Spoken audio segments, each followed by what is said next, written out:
तो इस लेक्चर में हम देखने वाले हैं मज़ीद MCQs जो कि इससे रिलेटेड है। तो इसमें बोल रहे हैं how can we make a variable whose value can not be change. काफ़ी ईजी और आसान है कि मतलब आसान कितना ईजी क्वेश्चन है, यानी कि सिंपल क्वेश्चन है कि अगर आपके पास आ जाए कि भाई कॉन्स ऐसा कैसा वेरिएबल होगा जिसकी वैल्यू चेंज नहीं होगी। देखिए हमने पहले लेट कॉन्स में हम पढ़ चुके थे, कॉन्स्ट से बनाते हैं। अच्छा, इसमें ऑप्शन भी था कि कौन कौन सा है। तो कॉन्स्ट जो है, कॉन्स्ट लिखा हुआ आ जाए या आपके पास पूरा कांस्टेंट आ जाए तो ये वेरिएबल होता है जो कि जिसकी वैल्यू हम चेंज नहीं करा सकते। एक बार डिक्लेयर करा दिए तो उसकी वैल्यू वही रहती है। अच्छा, एक डिस्क्लेमर दे देता हूँ मैं कि बहुत से स्टूडेंट समझ रहे हैं कि ये जो क्विज़ है हमारे पास भी यही क्विज़ आने वाले, तो ऐसा नहीं है कि सेम क्विज़ आ रहे हैं उससे रिलेटेड। जैसे अभी ये सवाल मैंने अभी एक पढ़ा, ये कौन सा वाला, तो ये सवाल हो गया। ये सवाल आप देख सकते हैं कि किस तरीके से हम डिक्लेयर करा सकते हैं जिसकी वैल्यू चेंज ना हो।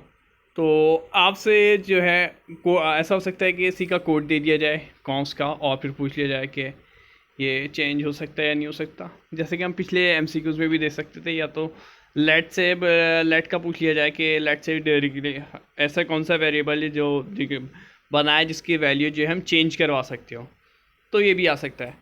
ठीक है, सेंटेक्स ऑफ एरे, तो ज़रूरी नहीं है बिल्कुल एज इट इज़ ही सवाल आए, थोड़ी बहुत चेंजेस हो सकती है उसमें। तो अगर थोड़ी बहुत चेंजेस होती है, कॉन्सेप्ट क्लियर है आपके, तो कोई मसला नहीं होगा। सेंटेक्स ऑफ एरे का पूछ रहे हैं हमारे पास। सेंटेक्स ऑफ एरे, एरे किस तरीके से लिखा जाता है। तो एरे आप लोगों को पता होगा, एरे की जब हम लिखते हैं तो एरे लिखने के लिए हम क्या करते हैं भाई, नेक्स्ट लाइन में लिख देता हूँ मैं, लेट लिखते हैं सबसे पहले। लेट वगैरह जो भी आप लेट से डिक्लेयर करेंगे, और फिर जिस नाम से भी आप बनाना चाह रहे हैं नेम लिख देंगे, और कॉलन करके डेटा टाइप दे देंगे उसकी जो भी हमारे पास होगी। ठीक है, आप जो भी लिखना चाहते हैं, स्ट्रिंग वगैरह जो भी देना चाहते हैं एरे के अंदर अपने, और फिर जो है एरे का ये ब्रैकेट्स आ जाते हैं, कौन से, स्क्वायर ब्रैकेट। तो ये एरे के ब्रैकेट आ जाते हैं और इक्वल टू लग जाता है, और इसी के साथ इक्वल टू के साथ जो है हमारे पास क्या आ जाएगा, हमारे पास इक्वल टू के साथ आ जाएगा ये।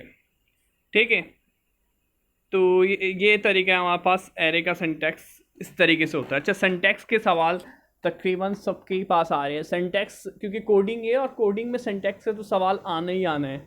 ये तो सबको ही पता होगा भाई, सिंटैक्स का सवाल आना है। अब कौन से सिंटैक्स क्या पूछा जाएगा डिपेंड ये करता है। तो आप तकरीबन सारी सिंटैक्स देख के जाए, फंक्शन हो, एरो हो, ऑब्जेक्ट हो, स्ट्रिंग को डिक्लेयर कराने का सिंटैक्स, तो ये सारे सिंटैक्स जो है ना अपने पास क्लियर करते हुए जाए, ताकि एग्ज़ाम में जो है ना आप लोगों को कोई प्रॉब्लम ना हो।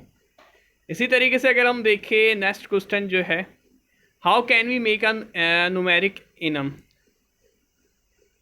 हम न्यूमेरिक इनम कैसे बना सकते हैं, तो इसमें देख सकते हैं एनम टेस्ट और रेड ग्रीन ब्लू। ठीक है, तो एनम बनाने का सिंटैक्स देखिए, मैंने बोला था सिंटैक्स आपको क्लियर हो गया। ये तीसरा सवाल भी सिंटैक्स पे डिपेंड कर रहा है। एनम बनाने के लिए जब भी हम एनम बनाएंगे तो सबसे पहले हमारे पास एनम आएगा, यानी ENUM, और इसके बाद एनम का नेम आ जाएगा। टेस्ट जो है ये हमारे पास कंडीशन के मुताबिक चेंज होते रहेगा, ये हमारे हाथ में है, कंडीशन के पे डिपेंड करता है कि क्या रखेंगे हम। और फिर जो है हमारे पास कर्ली ब्रेसेस के अंदर हमारे पास जो भी कंडीशन है वो आ गई रेड ग्रीन ब्लू। ठीक है, तो ये हमारे पास सिंटैक्स है। और इसके कुछ ऑप्शन में इक्वल टू भी लगा हुआ था, टैक्स इज इक्वल टू। तो ऑब्जेक्ट और एनम में फ़र्क याद रखिएगा। जब भी ऑब्जेक्ट को डिक्लेयर करा रहे होते हैं तो हम जो है लेट वगैरह से, लेट से करवा रहे होते हैं, लेट ये कौन सी यूज़ कर रहे होते हैं, और इसी के साथ जो भी नाम देते हैं उसके आगे इक्वल टू की साइन लगाते हैं। लेकिन एनम में इक्वल टू की साइन नहीं लगती, तो इस बात का ज़रूर ख्याल रखिएगा। इसी तरीके से एनम का एक और सवाल भी आया, व्हाट्स द आउटपुट। तो अच्छा, ये बात आपको क्लियर होनी चाहिए ना, ज़रूरी नहीं कि एज इट इज़ यही आपके पास भी यही सवाल आपके पास एज इट इज़ उठ के आ जाए। तो ये सवाल दिखाने का मकसद ये है कि आपको ये क्लियर हो जाए। अगर आउटपुट पूछा जाएगा एनम का, अगर आपसे पूछ लिया जाए कि एनम का आउटपुट क्या होगा, तो आपका क्या जवाब होना चाहिए। आपका जवाब ये होना चाहिए कि एनम का आउटपुट, इसमें कंसोल डॉट लॉग करके बोला है, पैरेंथेसिस के अंदर आपको नीचे दिख रहा होगा कलर, और फिर क्योंकि एनम को डिक्लेयर कराने के दो तरीके थे, तो एक तरीका था हमारे पास स्क्वायर ब्रैकेट के अंदर एनम का इंडेक्स नंबर दे। अब सवाल ये होता है इंडेक्स नंबर कैसे दे, तो इंडेक्स नंबर यहाँ पे जो होगा इसका इंडेक्स नंबर 0 होगा। अच्छा मेरे पास लैपटॉप अवेलेबल नहीं है, मेरे पास आपको पता है प्रीवियसली मेरे पास हर टाइम लैपटॉप अवेलेबल नहीं होता, तो वीडियो जो है मोबाइल से बनानी पड़ती है, इसी वजह से इसको मैं मोबाइल से बना लेता हूँ। मोबाइल से बना रहा हूँ ये वीडियो, तो थोड़ी सी इसमें आपको परेशानी होगी, लेकिन फिर भी आपके लिए थोड़ी सी हेल्प के लिए मैं टाइम ज़ाया नहीं करता, डिले नहीं करता, वक्त पे मेरी कोशिश होती है कि आपके जो है जो भी रिक्वायरमेंट है वो पूरी की जाए। तो इस वजह से मोबाइल पे वीडियो बना दी, तो बराए मेहरबानी चैनल को ज़रूर सब्सक्राइब कर दिएगा, आप लोग थोड़ी सी सपोर्ट दिखा दिएगा, ताकि इसी तरीके से अगर आपका इंटरेस्ट रहा तो इसी तरीके से जो है लेक्चर्स आपके आते रहे। फिर जब हम नेक्स्ट JS भी पढ़ेंगे, नेक्स्ट क्वार्टर जो क्वार्टर 2 में जाएंगे, तकरीबन सभी जाएंगे क्वार्टर 2 में जो टेस्ट दे रहे हैं, क्योंकि टेस्ट इतना मुश्किल नहीं है। तो नेक्स्ट JS भी हम उसके अंदर पढ़ेंगे, देखेंगे ओप्स का टॉपिक होगा, फिर उसके बाद ओप्स जब खत्म हो जाएगा नेक्स्ट JS है। तो इंडेक्स नंबर की बात कर रहे थे हम। इंडेक्स नंबर जो सबसे पहले प्रॉपर्टी होगी, जैसे रेड है उसको 0 असाइन होगा, दूसरे नंबर पे जो आएगी उसको 1, और तीसरे नंबर पे जो आएगी उसको 2, इसी तरीके से फर्दर स्टार्ट होते रहेंगे 0 1 2 3 4 5 6। ठीक है, तो स्टार्ट जो होगा वो 0 से होगा, इस बात का ख्याल रखिएगा। जैसे एरे में स्टार्ट 0 से होता है, सेम एनम में भी इंडेक्स नंबर स्टार्ट 0 से होता है। तो अब इन्होंने 1 को कॉल किया है, तो 1 कॉल करने का मतलब ये नहीं है रेड। बहुत से स्टूडेंट यहाँ पे गलती करते हैं और रेड को टिक कर देते हैं, रेड जो है गलत ऑप्शन है, ग्रीन राइट ऑप्शन है। How to make interface, interface किस तरीके से बनाया जा सकता है इंटरफेस का भी, से मैंने बोला सिंटैक्स आप पढ़े, कोई भी टॉपिक ही नहीं, यानी एग्जाम में जो भी जितने भी टॉपिक इंक्लूड है, एक बार अपनी जगह आप अपने पास लिख लेंगे ये टॉपिक है वहाँ पास, और इसके ये सिंटैक्स है। ठीक है, तो बहुत आसान हो जाएगा, बहुत सिंपल एग्जाम हो जाएगा कि आपने सर्च दिया कि रेपो देख लिया और क्लासेस ली हुई है, उसको सिर्फ क्या करना है, टॉपिक के सिंटैक्स लिखना है।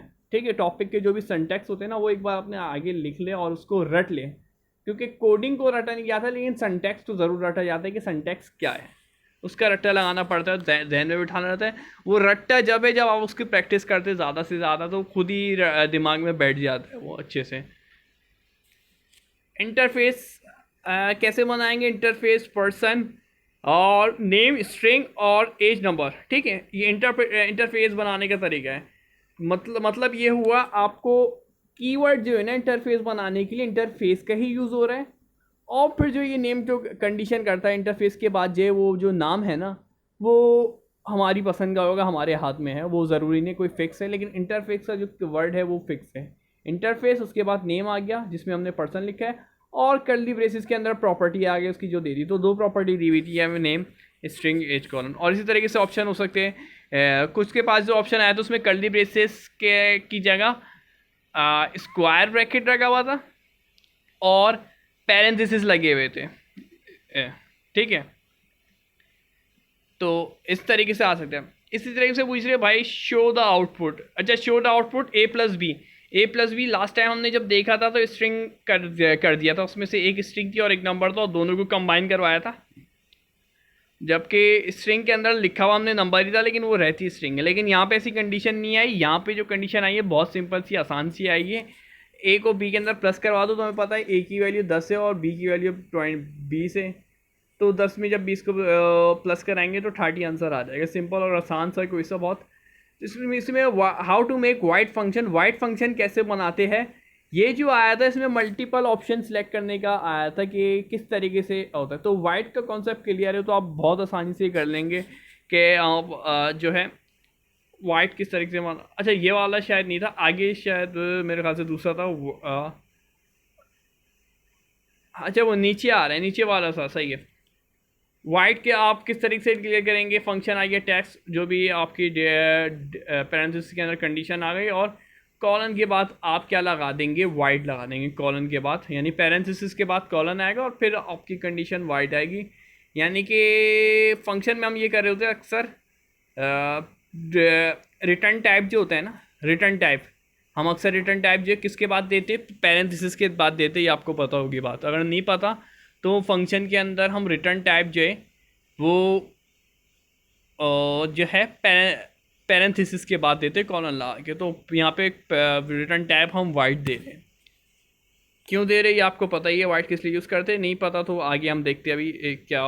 विच statement are true about void. ठीक है, तो अभी मैंने बोला था क्यों दे रहे हैं, तो इसका जवाब अगले ही उसमें MCQs में आ गया कि वाइड हम क्यों यूज़ कर रहे होते हैं।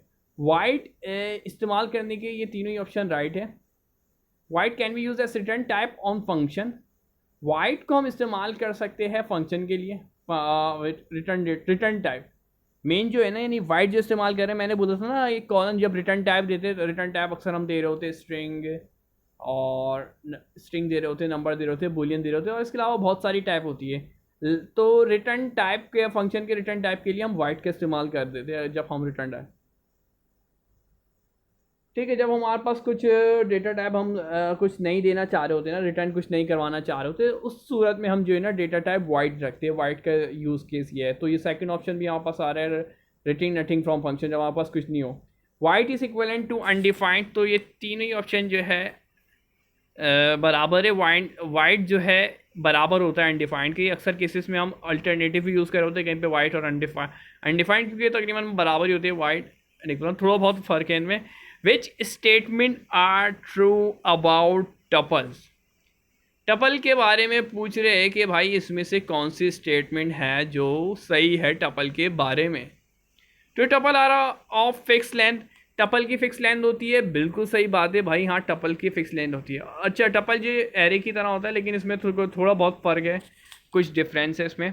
Tuples elements can be access using index number, ये बात भी सही है अगर टपल के एलिमेंट को एक्सेस करना है। अच्छा एक और एमसीक्यूज भी आया था, वो मैंने ऐड करना रहता है, उसमें जो है एक टपल बना हुआ है, ठीक है। हो सकता है आप लोगों के पास भी इस तरीके से आ जाए, सेम वैल्यू नहीं आए लेकिन वैल्यू चेंज हो जाए, लेकिन फिर भी कोडिंग में सिंटैक्स तो उसका वही रहने वाला है, भले से अंदर की बॉडी जितनी भी चेंज करे, सिंटैक्स यानी कि कॉन्सेप्ट वही रहने वाला है। एक बार सिंटैक्स समझ लिया, इसके बाद आप 20,000 भी एमसीक्यूज बना दे तो आपके लिए कोई मसला नहीं है, क्योंकि कॉन्सेप्ट आपका क्लियर है, तो कोई इशू नहीं होने वाला आपको, क्योंकि थोड़ी बहुत चेंजेस ही की जा सकती है, बहुत ज़्यादा हटके कोई चेंज नहीं कर सकता।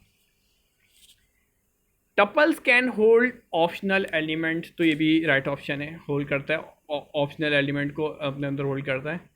How to declare function in TypeScript, function के अंदर how to declare function in TypeScript, function कैसे डिक्लेयर करते हैं हम टाइप स्क्रिप्ट में। तो अच्छा इसके अंदर जो है ना 3 से 4 ऑप्शन मौजूद थे। क्या क्या मौजूद थे इसमें, एरो फंक्शन भी था और नेम फंक्शन था, और इसके अलावा आई थिंक लैम्डा फंक्शन के सिंटैक्स मौजूद थे। मैंने बोला था सिंटैक्स एक जगह पे सारे उतार लें आप लोग ताकि आसानी रहे, और फिर मुझे भी सेंड कर दिएगा ताकि मुझे भी आसानी हो जाए और मैं शेयर कर दूँ लोगों के साथ। How to declare variable in TypeScript, variable को किस तरीके से डिक्लेयर करते हैं भाई, लेट वी कॉलन नंबर। तो मुझे तो ऑप्शन 2 सही लग रहा है, इसका कमेंट में ज़रूर जवाब दीजिएगा कि वेरिएबल को डिक्लेयर करने का ऑप्शन 2 जो है राइट ऑप्शन लग रहा है, क्योंकि इसमें जो है जो है ये तो आप रीज़न बताइएगा ऑप्शन 2 सही है या नहीं। वीडियो को उम्मीद करता हूँ आप लोगों ने जवाब दे दिया होगा वीडियो को पॉज करते हुए। तो इसका राइट ऑप्शन हम जानते हैं कि भाई सबसे आसान है, और अगर इस एमसीक्यूज़ में भी अगर ये एमसीक्यूज़ आ जाए और आप यहाँ पे भी नंबर ना ले पाए ना, तो ये क्यों परेशानी वाली बात है, क्योंकि स्टार्ट ही कोडिंग यहाँ से होती है, let we colon number is equal to 10। तो ऑप्शन 1 जो है सही है, क्योंकि जब भी वेरिएबल को डिक्लेयर करते हैं तो सबसे पहले लेट या कॉन्स का कीवर्ड यूज़ कर रहे हैं, इसके बाद हम वेरिएबल का नाम ले रहे हैं। अब वेरिएबल का नाम देखें यहाँ पे बहुत सिंपल सा रखा हुआ है वी, हम देख चुके हैं वेरिएबल का नाम ए भी होता है, बी भी होता है, सी भी होता है। तो वेरिएबल का नाम ज़रूरी नहीं है कि बड़ा हो, एक लेटर भी हो सकता है, एक सिंगल लेटर भी हो सकता है, मोर देन 1 भी हो सकते हैं, ठीक है। तो वेरिएबल का नाम आ गया, सिंटैक्स को फॉलो कर रहे हैं, और फिर कॉलन लगा के डेटा टाइप मेंशन करते हैं, कॉलन लगा के डेटा टाइप मेंशन बिल्कुल सही है, नंबर मेंशन किया, और यहाँ पे असाइन ऑपरेटर लगा हुआ। असाइन ऑपरेटर क्या है, इक्वल टू जो है असाइन ऑपरेटर है। तो ये 10। तो इसके बाद मज़ीद भी मेरे पास MCQs है, लेकिन उसकी अरेंजमेंट आई थिंक मैंने नहीं की हुई, तो इसमें टाइम लग जाएगा और टाइम भी ज़्यादा हो गया है, तो इसके अरेंजमेंट में थोड़ा सा टाइम लग जाएगा। Which of the following statement about rest, which of the following statement about rest penetrant apps are correct, इसमें से कौन सी स्टेटमेंट सही है रेस्ट के बारे में। ठीक है, तो इसमें से इस रेस्ट के बारे में पूछा गया है कि स्टेटमेंट कौन सी सही है। तो इसको आपके लिए मैंने थोड़ा सा तरतीब में भी कर दिया है। देख लेते हैं कौन सी स्टेटमेंट हमारे पास सही है। हमारे पास rest parameter must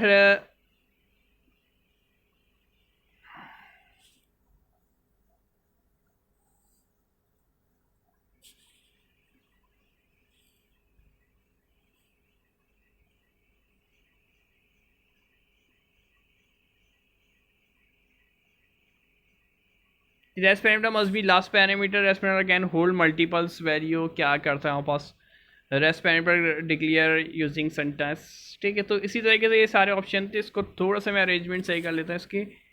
which of the following statement about local and global variable types के पार करेक्ट। के लोकल और ग्लोबल वेरिएबल टाइप स्क्रिप्ट में जो है बात सही है। और they how do you perform explicit type casting. Explicit type casting कैसे करते हैं। एक्सप्लिसिट टाइप कास्टिंग क्या है ये आपको पता होना चाहिए इसकी। ठीक है, और इसी तरीके से डेटा टाइप है। डेटा टाइप आएगी तो आपको पर्पस तो पूछा जाएगा कि भाई लेट का पर्पस क्या है, कॉन्स का पर्पस क्या है, अननोन का पर्पस क्या है, एनी का पर्पस क्या है। तो इसी तरीके से एक स्टूडेंट के पास अननोन का पर्पस आया हुआ है, हो सकता है आपके पास एनी का पर्पस आ जाए, या तो दूसरे केस आ जाए नल का पर्पस आ जाए कि नल किस पर्पस के लिए हम यूज़ कर रहे होते हैं टाइप स्क्रिप्ट के अंदर। विच of the following code snippet usage a type guard of type narrowing. तो ये सवाल थे और विच of the following use basic handling type script. तो ये सवाल थे जो कि आप देख सकते हैं जिसका सॉल्यूशन भी हमने देखा कि कुछ स्टूडेंट एतराज़ कर रहे थे, सॉल्यूशन नहीं करवाया प्रीवियस वीडियो में। तो इसी वजह से इस वीडियो के अंदर जो है MCQs सॉल्यूशन वाइज देखे, और जो भी अगर कोई समझ नहीं आया तो कोई किसी का सॉल्यूशन रह गया लास्ट के, मेरे पास अरेंज नहीं है। इसको अरेंज करने के बाद ही मैं इसका क्लियर कर सकता हूँ, क्योंकि इसको कंपाइल अभी पूरा नहीं किया मैंने।